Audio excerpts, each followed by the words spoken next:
Halo, wassalamualaikum warahmatullahi wabarakatuh. Jumpa kembali dengan Banyuwangi Official. Oke, untuk malam hari ini kita mau nonton lagi video tentang Pak Jokowi. Yang dimana untuk Pak Jokowi ada info bahwa Pak Jokowi adalah presiden terkorup sedunia berdasarkan dengan OCCRP. Dan kali ini untuk videonya Opung kita play membahas tentang Pak Jokowi, yang dimana OCCRP yang bahas juga tentang Pak Jokowi adalah presiden terkorup sedunia. Apa penjelasannya Opung? Mari kita dengarkan dan langsung kita play. Sebuah organisasi jurnalistik luar negeri yang bernama OCCRP atau Organized Crime and Corruption Reporting Project menyatakan bahwasannya Bapak Joko Widodo masuk dalam nominasi Presiden Terkorup 2024. Apa dasarnya? Kalian percaya atau tidak? Bagi kita yang 80,8%, kita tidak percaya. Bagi kaum 16% percaya. Dan ini mereka gunakan untuk menyerang lagi dan menyerang lagi. Udah kalah main serang lagi. Kalau kalah itu menyerang. Mana ada kalah menyerang? Menyerah yang ada menyerah, bukan menyerang. Angkat tangan bikin bendera putih. Segala berbagai macam cara kalian bikin.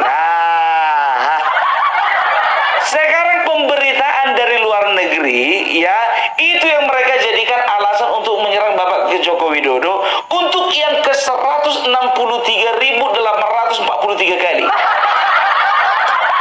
Hitung semua serangan orang ini, satu pun gak ada yang tembus.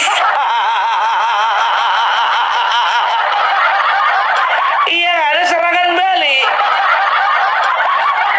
Hati-hati, tenggelam. Jadi begini, ya, media luar negeri, ya, dipercayai informasinya yang belum tentu jelas, kan begitu. Sekarang jadi pertanyaannya, dari mana data mereka dapat? Dari mana? Apakah mereka mengambil data memang betul-betul akurat? Apakah mereka betul-betul melakukan investigasi yang real yang mereka lakukan di Indonesia? Memang mereka mempunyai staf di 6 benua, ya, bisa dikatakan ya termasuk salah satunya di Indonesia, kan begitu. Sekarang begini, ya, jangankan pemberitaan dari luar negeri, ya, sedangkan organisasi media sosial pun juga yang ada di dalam negeri, ya, itu juga melakukan hal yang sama. Maksudnya apa? Jadi ada dulu, biar tahu kalian, aku paling suka baca majalahnya ini. Waktu aku sekolah, sampai kutabung uangku ini, karena kepingin kali, kalau nggak salah itu majalahnya itu sebulan 2 kali itu, 2 kali itu terbit, kan begitu, sebulan 2 kali atau sebulan sekali. Aku nggak terlalu ingat, ya kan. Nama majalahnya Tempe. Jadi majalah Tempe ini semua kan pemberitaan politik, kenegaraan, ya, ekonomi, semua dibahas. Jadi aku suka kali, Bu, SMA pun udah itu bacaanku. Jadi majalah Tempe ini, ya, makin kesini ku tengok isinya sudah semakin menyerang. Menyerang pemerintahan, setelah itu lebih tepatnya lagi lebih menyerang ke Jokowi, kan gitu. Aku jujur aja berpikir, apa yang terjadi dengan majalah Tempe ini? Serius. Dan mereka mulai bikin lagi podcast namanya Bocor Keliling. Bocor Keliling.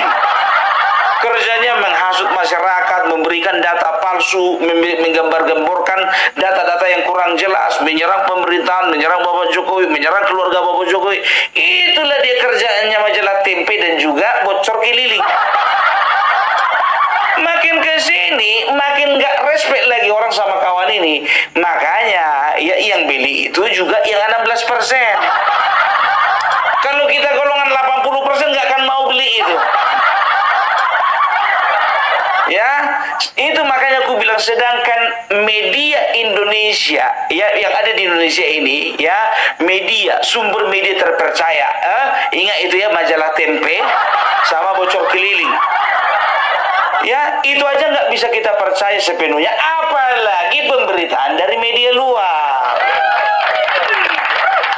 Loh, apa dasar mumpung kita tidak boleh mempercayai apa namanya media luar itu? Apa karena mereka menominasikan Joko Widodo menjadi presiden terkorup 2024? Bukan itu. Ada apa? Ada apa? Ada udang di balik bakwan kah? Atau ada cabai di balik tahu isi? Harus tahu kita.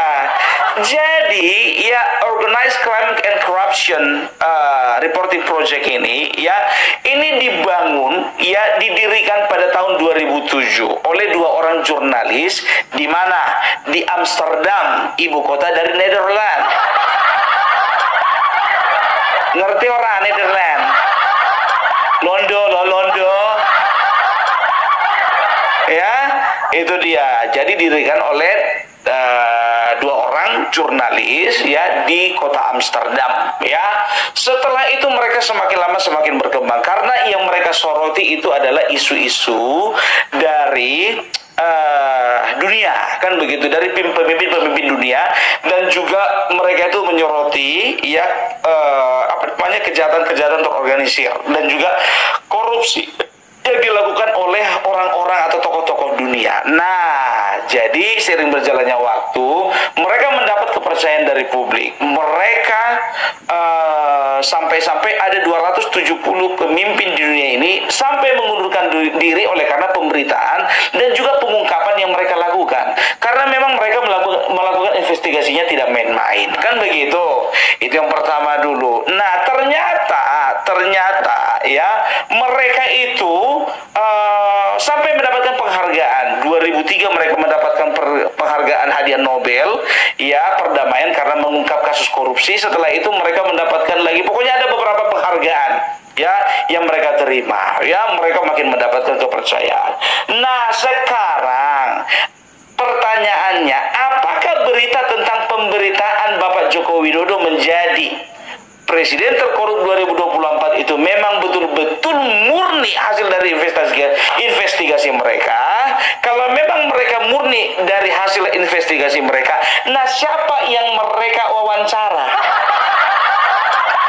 Kalau mereka wawancara orang model Opung Parbella, kita akan katakan bahwasanya Bapak Joko Widodo adalah presiden terbaik yang pernah dimiliki Indonesia. Tapi kalau mereka tanya Rizik Sihab, Rocky Gerung, mereka tanya yang namanya Faisal Asegaf, Deddy Sitorus, Hasto Kristianto, ya habislah. Kan begitu. Dan siapa yang memberikan data itu kepada mereka? Kita juga nggak tahu, kan begitu ya. Atau mereka mungkin tidak bekerja sama ya, tidak kong kali kong dengan orang-orang di Indonesia, tapi mereka kong kali kong dengan negara-negara luar. Kok yakin kali Pung jadi begini ya, jadi begini ya. Indonesia sejak tahun 2020 Bapak Joko Widodo memberhentikan ekspor bahan mentah berupa nikel, dan juga ada beberapa barang tambang yang lainnya yang tidak diekspor lagi. Karena apa? Karena Presiden Joko Widodo menerapkan sebuah sistem yang sangat luar biasa. Apa itu? Hilirisasi ya. Jadi kalau kemarin ya, Indonesia sebelum tahun 2020 mereka itu mengirim, ini aku ambil contoh dari nikel saja ya. Jadi dari nikel bahan baku untuk membuat baterai ya, apalagi baterai untuk kendaraan listrik ya. Jadi sebelum 2019 sebelum 2020 yaitu 2019 dan seterusnya Indonesia itu hanya mengirimkan atau mengekspor bahan baku, bahan mentah. Nah, hal inilah yang dipandang Bapak Joko Widodo bahwasanya sudah saatnya Indonesia mendirikan sebuah pabrik sendiri di negara sendiri ya, supaya apa? Supaya bahan mentah itu dikelola produksilah ya barang-barang turunan dari produk nikel ini, sehingga apa? Sehingga meningkatkan pendapatan negara.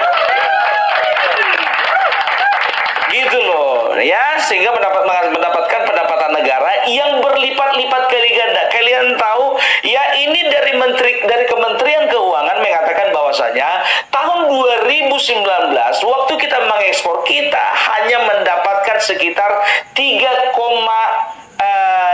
miliar ya, 3,50 miliar ya pendapatan ya.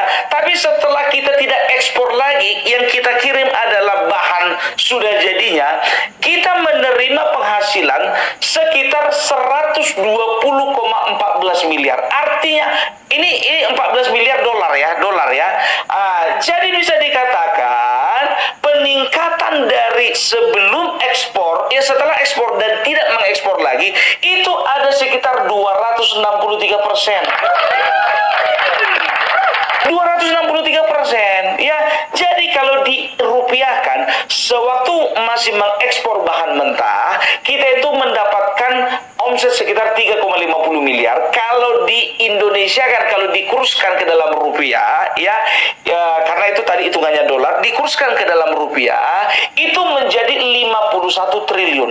Nah, setelah kita menghentikan atau tidak lagi mengirim barang ke luar negeri dan kita mengirim ya barang yang sudah jadi, barang-barang turunan dari nikel ini ya, kita itu mendapat sekitar 12,5 miliar ya, 12,5 miliar. Setelah dikurskan itu sekitar 180 triliun. Nah, itulah keterangan dari Opung Parpelak membahas tentang Pak Jokowi yang dimana saat ini dituduh presiden terkorup sedunia oleh OJCRP. Oke, untuk ceritanya Opung, mari kita teruskan lagi agar kita lebih tahu, dan supaya tidak gagal paham, mari kita tonton sampai habis untuk videonya Opung Parpelak. Lanjut untuk videonya, kita play.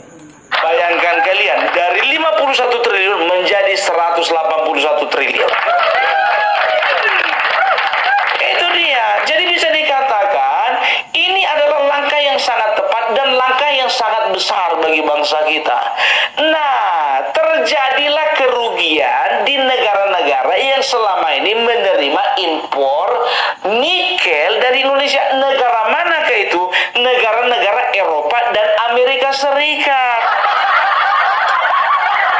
Negara Eropa mana saja? Ada Perancis, ada Denmark, ada Jerman, ada Belanda, dan lain sebagainya. Plus negara Amerika Serikat. Mereka marah, maka tahun 2021 mereka melakukan gugatan kepada WTO. Kan begitu, World Trade Organization.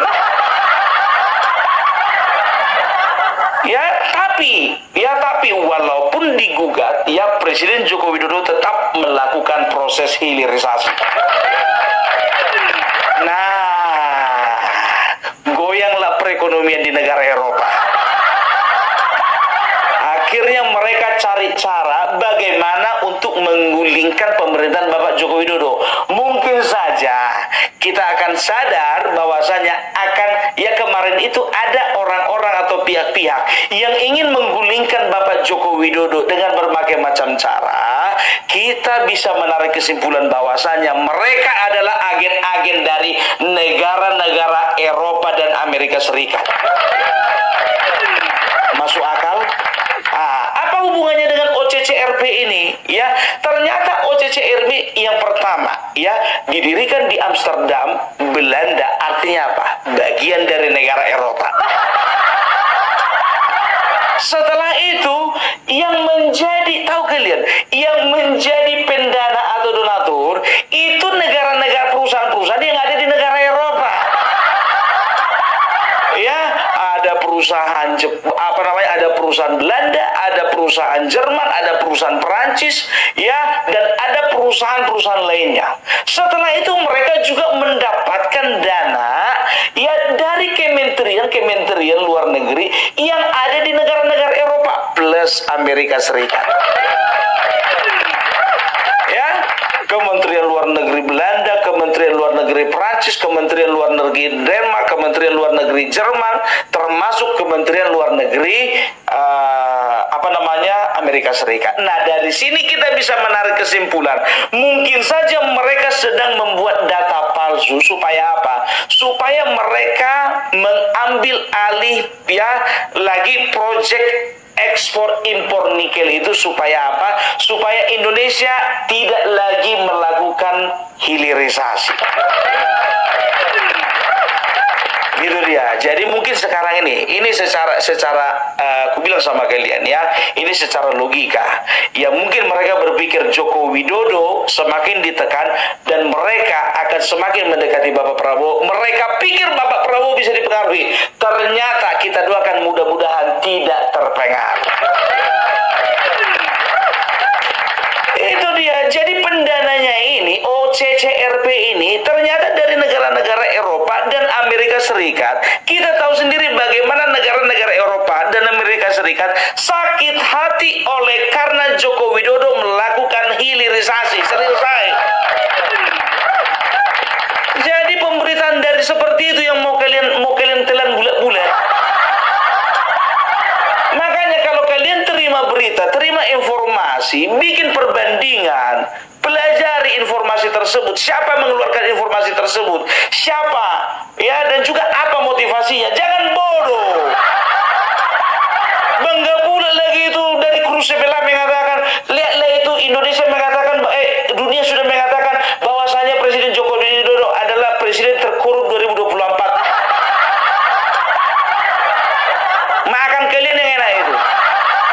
Mau aja kalian dibodoh-bodohi, ya. Jangan termakan isu. Tapi aku yakin yang 80% ini mungkin ternyata heran kok bisa kan begitu, ya. Tapi nggak percaya. Tapi yang gampang percaya itu yang sebelah kiri ini, yang si 16% ini. Mereka akan lakukan serangan yang bertubi-tubi kepada Bapak Jokowi, walaupun Bapak Jokowi Widodo sudah tidak jadi presiden. Aku bilang sama kalian, ya, mungkin situasi politik di dalam negeri itu mereka sudah baca, ya, luar negeri sudah membaca, maka mereka keluarkan data seperti itu supaya apa? Supaya di dalam makin kisruh dan mereka punya bahan untuk menyerang Bapak Joko Widodo kembali, kan begitu. Masih ingat yang keberapa kali? Yang ke 143 567 kali. Masih ingat aku? 143 567 kali. Itu serangan yang mereka lakukan untuk Bapak Jokowi. Ternyata Pak, enggak tumbang-tumbang, yang tenggelam malah mereka sendiri. Ini enggak aja. Ada yang ngirim video sama aku, ya kan, lagi lari pagi. Siapa namanya? Hasto Kristianto dengan Nixon Nababan. Lari-lari orang itu pakai baju merah, kan. Ya, apa dibilang? Bahwasanya Hasto digagalkan, batal ditersangkakan. Dari mana? Kok bagi Allah? Berita-berita kampungan seperti itu mau kalian percaya? Aku nggak percaya, tapi ku cek dulu, kan begitu. Ku cek yang lain, ada nggak berita tentang si Hasto dibatalkan jadi tersangka? Ya kalau dibatalkan tersangka ya syukur, ya itu kebaikan untuk keluarganya, kan begitu, untuk keluarganya, bukan untuk kita. Makanya aku bilang, ya, jangan kalian terpengaruh. Dan Bapak Jokowi pun juga sendiri kan ketika ditanya mengenai pemberitaan itu, ya dasarnya apa? Dasarnya apa? Nih kalau ditanya, kalau misalnya Oppo Barbella ditanya, kan begitu. Setelah itu Bang Agri ditanya, kan begitu. Setelah itu Bang Marwarar Sirait, Effendi Simbolon ditanya, Bapak Prabowo ditanya, ngono lho. Kalau mereka tanya contohnya orang-orang seperti kami, ya, kita akan mengungkapkan data yang sebaik-baiknya, yang sebenar-benarnya, bahwa Bapak Jokowi adalah presiden terbaik. Kan begitu. Sekarang jadi pertanyaannya, yang mereka wawancarai sopo? Nah, ini semakin lama semakin asik ya pembicaraannya. Oppo Barbella membahas tentang Pak Jokowi, yang dimana mulai kemarin juga banyak info Pak Jokowi dituduh oleh OCCRP, yaitu katanya Pak Jokowi adalah presiden terkorup sedunia. Oke, lanjut lagi untuk Opung, kita play sampai habis. Nih kalau bangsa-bangsa model Rizik Syihab, itu ya wes mateng. Itu loh ya. Jadi udah jelas ya mengenai OCCRP ini ya. Jadi jangan pernah katakan bahwasanya ini adalah data yang valid bagi mereka. Bagi kita itu nggak data valid itu, kan begitu ya kan, itu penilaian mereka. Wajar saja, sama kayak majalah Tempe yang gue bilang tadi. Mereka bilang Bapak Jokowi ijazah palsu, terserah. Mereka bilang Kaisang gratifikasi, terserah. Bapak Jokowi dinasti, terserah. Yang masalahnya sekarang jadi pertanyaan, siapakah yang membayar majalah Tempe? Siapakah yang mendanai bocor keliling? Kan begitu ya. Jadi udahlah ya. Jadi nggak ada yang perlu kita khawatirkan ya. Orang seperti Bapak Joko Widodo adalah orang yang akan berusaha terus diserang. Supaya apa? Supaya pamornya makin lama makin redup, makin mati. Tapi ternyata apa? Makin lama makin banyak itu para penduduk dan juga para tamu yang datang ke rumah Bapak Jokowi minta foto-foto. Coba sama Ketua Umum Megawati, ada nggak orang minta foto-foto? Kalau nggak keluarga ya kader, atau keluarganya kader, simpatisan, keluarganya simpatisan. Contoh lewat dia, contohnya misalnya nggak ada, misalnya contoh dia lewat di kampungku, ya kan, tidak ada pengamanan, nggak mau aku minta foto sama dia. Padahal ketua umum partai. Itu masalahnya. Sekarang coba Bapak Joko Widodo, ada orang lagi jogging, ya kan, agak diintip-intip ke rumah Bapak Joko Widodo, diketok pintunya, Bapak Joko Widodo keluar, lagi pakai sarung itu. Minta foto, ya, Bapak Joko Widodo lagi nyemprot-nyemprot bunga, datang lagi orang, ya kan, minta foto. Ada yang bawa anaknya dibawa Bapak Jokowi masuk ke dalam rumah untuk kasih bingkisan. Artinya apa? Di Indonesia ini ada dua pemimpin besar yang diperhitungkan sebagai presiden. Yang satu masih aktif, yang satu lagi tidak aktif. Tapi dua-duanya memiliki kekuatan, memiliki aura. Bapak Prabowo itu yang masuk struktur pemerintahan. Bapak Joko Widodo itu yang masuk ke dalam struktur di dalam masyarakat. Kalau aku bilang Bapak Joko Widodo itu ya, kalau bagi kami masyarakat biasa, nggak penting bagi kami dia itu presiden ataupun ketua umum partai. Yang penting bagi kami ya, beliau itu sudah menjadi teladan. Sampai di sini paham?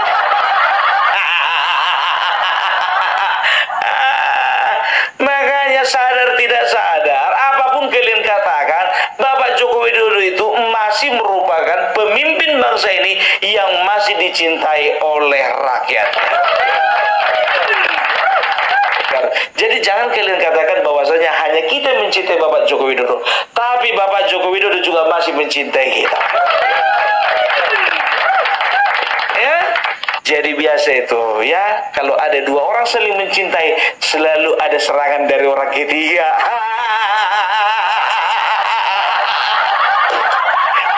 Ya, wajar kan? Orang ketiga itu bisa orang tua, bisa orang yang suka sama kita, bisa juga setan.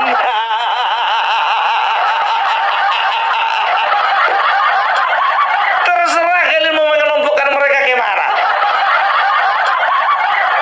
Ya, itu dia media asing.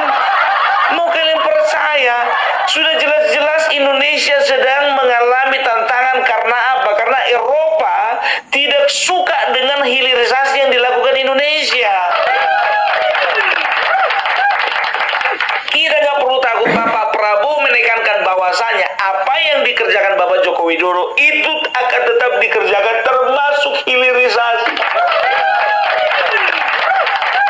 Ya, itu dia. Ante-ante asing yang terima bayaran dari negara asing. Ku bilang sama kalian, menyerahlah kau sebelum kau diserang. Menyerah kau. daripada kau ditangkap nanti. Ini semua dalam pantauan ini biar tahu kalian ya, Bapak Prabowo itu bukan orang bodoh, dia orang cerdas. Dia punya intel di mana-mana. Ya, jangankan intel di masyarakat, sedangkan di partai-partai pun juga dia kirim orang. Itu dibilang dia kan, jangan bilang kalian katakan itu cuma candaan, bisa jadi itu kenyataan. Ada intelnya di Demokrat, ada intelnya di PKB, ada intelnya juga di Golkar, ada juga intelnya di PD Perjuangan.